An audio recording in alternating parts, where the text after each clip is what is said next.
Happy holidays from the freeconference.com family. As a gift to you, enjoy the story The Pigeon King Saves Christmas from the book Robert's Hill, or The Time I Pooped My Snowsuit and Other Christmas Stories, written and narrated by Jeremy John. Before I begin, there are a few things you need to know about pigeons. First, the leader of the flock is called the Pigeon King. The Pigeon King has 3 responsibilities. He has to make sure that his flock has a warm, dry place to live.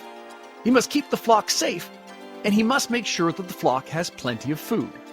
The second thing you need to know is that no pigeon has ever celebrated Christmas. Yes, pigeons do have celebrations, but they don't have calendars. You've never seen a pigeon nest with a calendar pinned to the wall. You've never seen a pigeon fly by carrying a small day planner. Pigeon celebrations don't occur every year or every month. Pigeon celebrations occur naturally and spontaneously. Like when a pigeon spots a piece of bread left behind at a picnic. To a pigeon, that would be like the first day of summer vacation. Or when a pigeon is alone in a park and a little old lady arrives with a bag of breadcrumbs. To a pigeon, that would be like their birthday. Or if a truck full of bread rolls over and all the bread spills out all over the road, to a pigeon that would be like a New Year's party. I should also let you know that pigeons really like bread, but not Christmas. To them, it's just another day. So it was just another day to the Pigeon King when he flew over the holiday train. The holiday train is a beautifully decorated train that goes from town to town spreading Christmas cheer. It is covered with thousands of Christmas lights from the tip of the engine to the tail of the caboose, and it brings a party everywhere it stops. As the holiday train approaches each new town, the kids will see the colorful glow of the lights in the distance and start to cheer, because they know that when the train stops, the party will start. Out of the train will pour tons of people carrying huge piles of food. There'll be free popcorn, cotton candy, cake and cookies, hot chocolate, hot apple cider, candy canes, and even a place to roast marshmallows. Along with the amazing food, there'll be lots of entertainment. There will be marching bands, jugglers, circus clowns, face painters, stilt walkers, and even a magician. It was actually the magician who explained all this to the Pigeon King. The magician was not really talking to the Pigeon King. The magician was talking to one of the other entertainers from the train. The magician was a young boy who went by the name The Amazing Justin Papano. His final trick of the show was the disappearing milk trick. It was the one where he rolled up a newspaper into a cone, poured milk in, and then crushed the paper into a ball to show the audience that the milk had disappeared. Then he would roll the newspaper back into a cone and pour out a full glass of milk. It was a great trick, and the crowd always loved it. It was especially good when the audience had just finished eating their cookies. The cookies were the part that caught the Pigeon King's attention. The Pigeon King, as I had said, had 3 jobs as king. He had been able to find his flock a warm, dry place for the winter. It was a large building with a good roof and lots of space in the rafters for nests. So it was very safe for his large pigeon kingdom. But the 3rd job of the Pigeon King was to find his flock food. And lately, that had been very tough.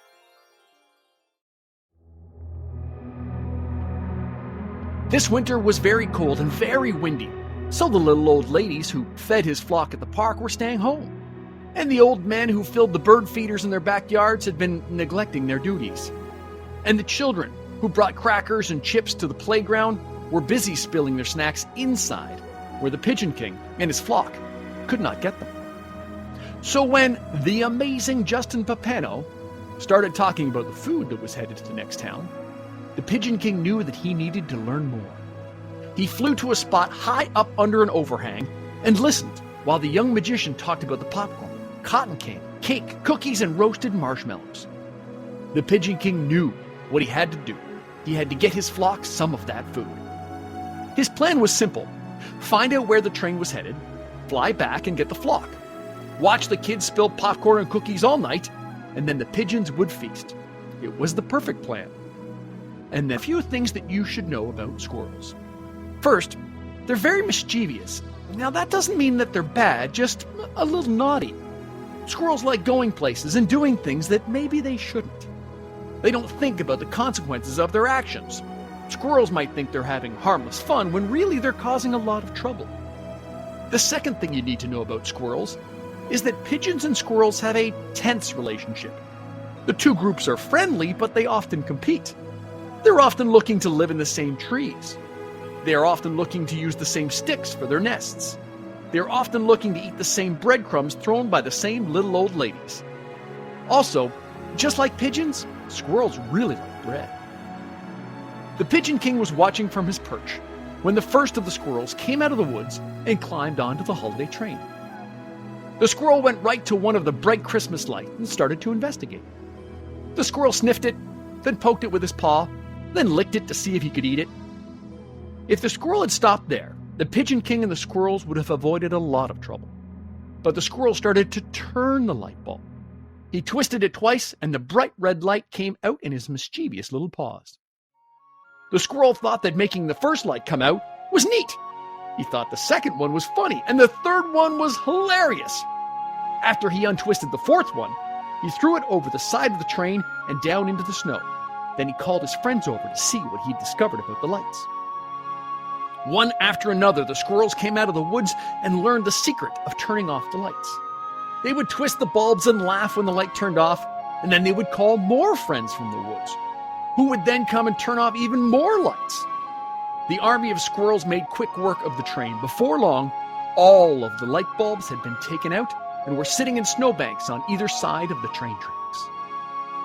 By the time the giant engine started up, all the lights were out and piles of squirrels were rolling around in the snow, laughing and holding their stomachs. The amazing Justin Papano was headed back from the magic shop and was boarding the train when he noticed the lights. He tried to explain to the conductor that they needed to stop and try to fix the lights, but the conductor wouldn't hear of it. "We've got a schedule to keep. If we stop now, we'll be running late all week. Besides, the lights aren't that important. Now let's go, Mr. Amazing Jason Pupuno. We have a schedule to keep." The young magician begged the conductor to understand what the lights meant to the families in the cities. The lights on the holiday train are the most important thing. The lights signal to all the little boys and little girls that the Christmas party is coming. The lights are their invitation. If they don't see the lights coming down the track, they won't know that they're invited to the Christmas party. They won't be there for the jugglers or the clowns or the marching bands or the hot chocolate or the popcorn or the cookies. It was this last part that caught the Pigeon King's attention. No kids meant no food. No food meant no crumbs. No crumbs meant that the flock would go hungry. The Pigeon King needed to do something to get those lights back on. At first, the Pigeon King thought he could just fly the light bulbs back and forth from the snowbanks to the train and put the light bulbs back in by himself. But this wasn't an option. His bird body was great for lots of things. His talons were great for picking up French fries. His beak was wonderful at picking up pizza crusts. His wings were perfect for soaring over parking lots. But his talons were no good at picking up little light bulbs. His beak was not very useful for twisting things. And his wings were majestic, but couldn't hold the tiny lights. He needed a new plan. He stood on the roof of the train and glared back at the gang of squirrels playing and laughing in the snow. And that's when it hit him. They had paws. Paws that can take light bulbs out are paws that can put light bulbs back in. He would have to persuade the squirrels to help him. The Pigeon King flew back to the squirrels and spotted the leader of the troublemakers, the squirrel who first discovered that the holiday train lights could be removed. The Pigeon King landed beside troublemaker number 1 and tried to quickly explain. "You need to come with me. You need to hop back on the train and put all those lights back right now." Troublemaker number 1 just laughed. "Why should I do that? Taking them out was fun. Putting them all back doesn't sound very much fun at all." The Pigeon King wanted the mischievous squirrel to see a reason.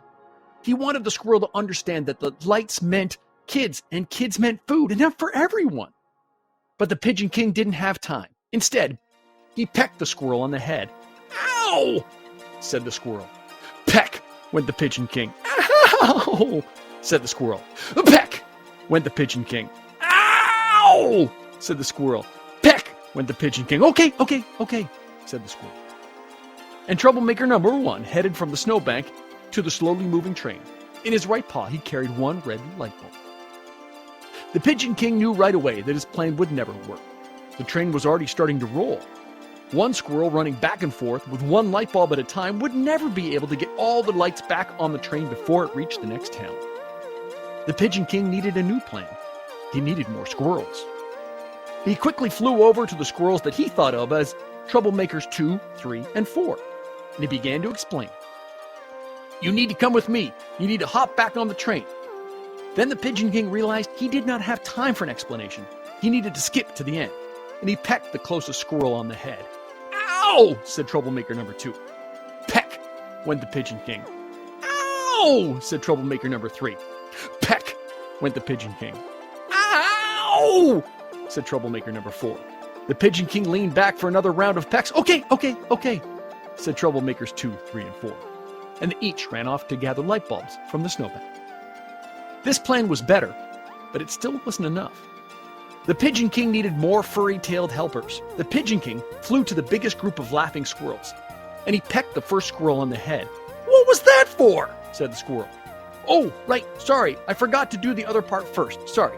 I need you to hop back on the train and put all the light bulbs back on, said the Pigeon King.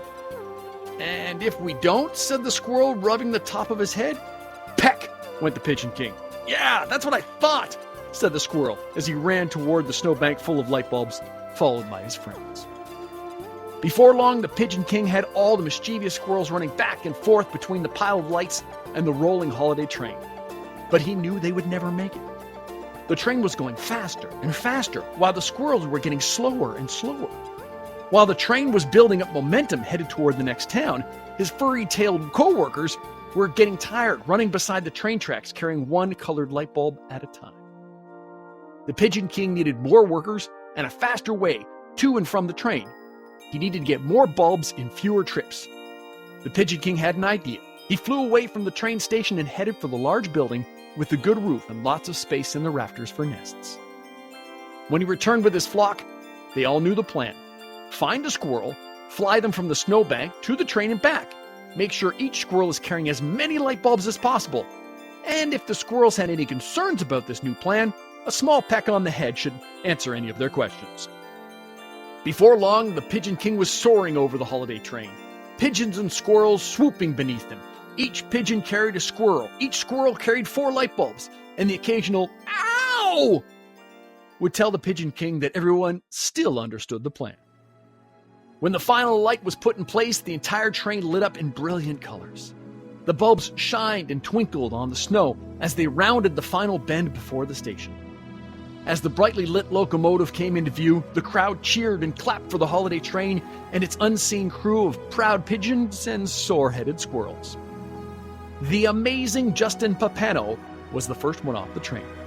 He expected to see a dark and empty train station, but when he saw the crowds bathed in the glow of 1,000 train lights, he figured it must have been a Christmas miracle.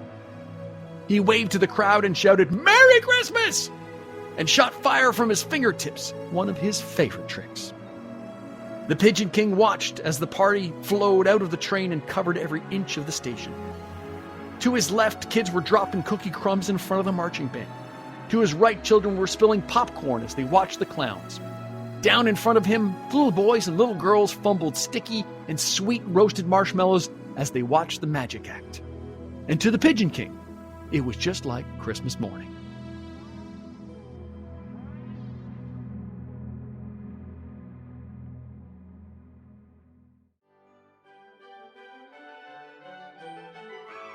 We hope you enjoyed The Pigeon King Saves Christmas. To find this or other passages from Jeremy John's book, Robert's Hill or The Time I Pooped My Snowsuit and Other Christmas Stories, visit dundurn.com or your nearest Indigo Chapters Coles bookstore. Happy holidays from freeconference.com and Dundurn Press.